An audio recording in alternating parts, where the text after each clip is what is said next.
For today's video, ayun, i-rate natin ang mga MRT and LRT located here in Metro Manila. I-check natin ang kanilang comfortability and who is the best train. Wala lang patumpik-tumpik pa. Tara, let's go, samahan nyo ako and start the video.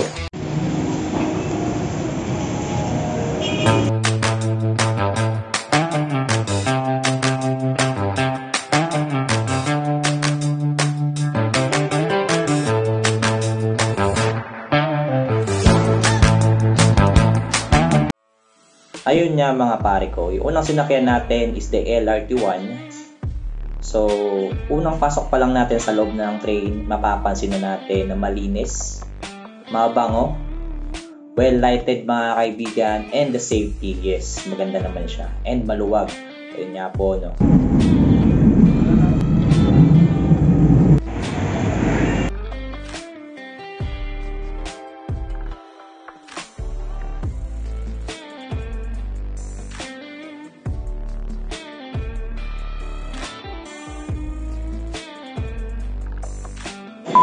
So yun nga no, nasa LRT1 tayo ngayon. Tara, at ikutin natin ang LRT. Trivia na rin no, yung LRT1 as of today, ayun nga, ongoing pa rin naman. Ongoing pa rin yung construction. They have an extension from Baclaran hanggang Dr. Santos.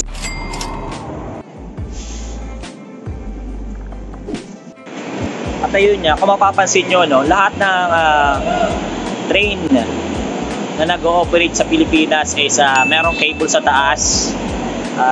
Taas ng relays. Sorry, taas ng train. Ayan, meron silang cable sa taas.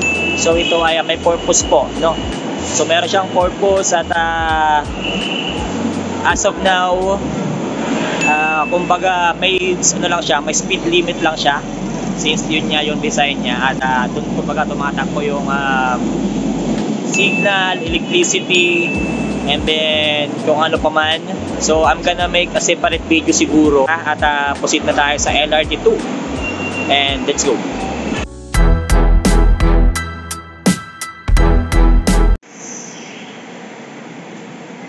So yun, oo. Patawid na ako ng LRT2 at parang meron tayo dito dadaanan na tunnel. Napakaganda niyan. Kumbaga friendly kasi meron na siyang halaman ngayon. So kudos naman sa admin nito. At magandang project. Kumbaga hindi ka mai-stress na tumawid ng LRT1 to LRT2, vice versa. At kapansin-pansin na meron na ngang improvement, and then ano naman siya, no, well lighted, yes, at ayun niya, well ventilated, at kahit kumbaga kahit open lang siya, maganda naman yung temperatura kasi for sure maulan ngayon pero maganda, and nakatulong din yung halaman. Pero yun nga, napansin ko sa mga halaman parang lang no, hindi siya masyadong maintain. Ayan, tingnan nyo. Siguro kailangan lang i-maintain, like kailangan siguro mag-hire ng gardener para sayang naman. Oo, kasi maganda yung maganda yung mga halaman. Parang yung iba is malapit nang matuyo since may init nga yung panahon sa Pilipinas. Kailangan lang i-maintain, or siguro yung iba is palitan ng ibang plants kasi sayang, ang ganda. So sana ma-maintain. At the hallway itself, ang linis. Linis ng hallway. Overall, ang ganda. The best.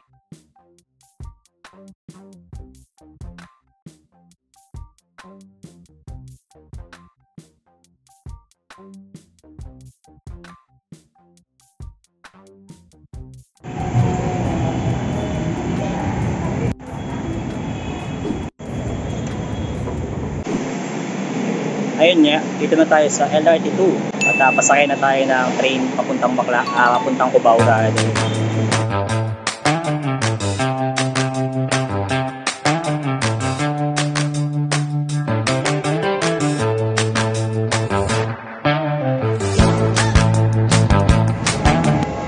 yun.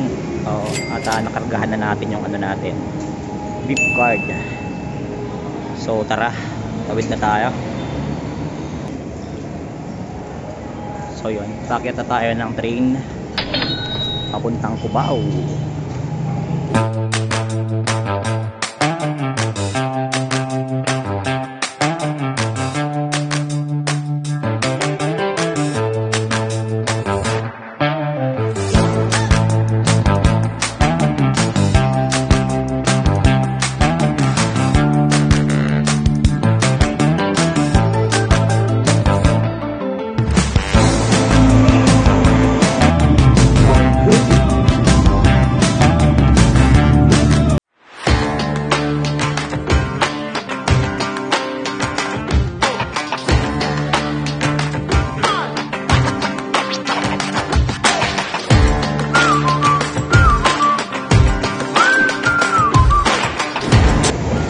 So yun,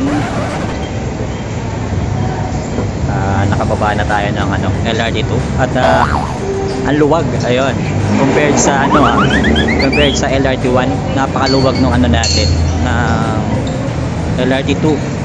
Based on my rough estimate, siguro in terms of diameter or the wide, yung pagkaluwag niya, siguro mga nasa roughly mga 0.5 meter ang luwag niya compared sa LRT1. So kumbaga nasa premium tayo, no?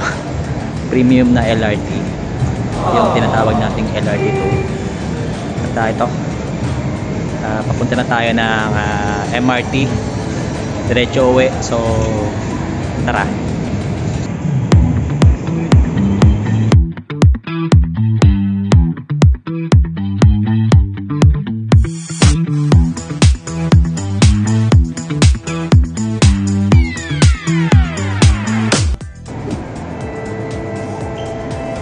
Saan ka pa? Merong na LCD display sa sa kisame. Oh my God! So pwede kang mahiga sa baba, no? Pag nanonood ka, no? Ganun sila dito. Oh shit! Ayun na nga, napunta na tayo ng farmers market. Hindi naman tayo naliligaw. Dinayo ko lang yung Cubao. Station na tayo, MRT, at pasakay na tayo. Dito tayo ngayon sa terminal ng Cubao, papuntang Ayala. At let's go, sakay na tayo.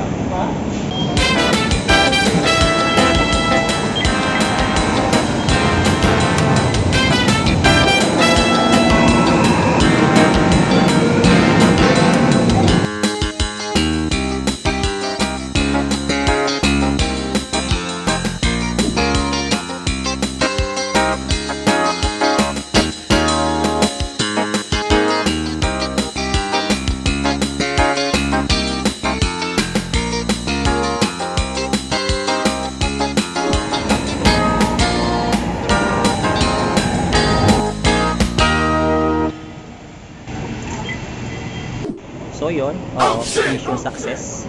Naikot na natin, nasakay natin lahat ng train mula sa LRT1, LRT2, and then the MRT. Ayun. Overall naman, the riding experience naman is okay naman lahat. Ang pinaka the best lang is the LRT2 since maluwag nga siya. Well lighted naman, and then maganda yung takbo compared sa LRT1 and then the MRT. So sumunod, second placer will be the LRT1. Ayan.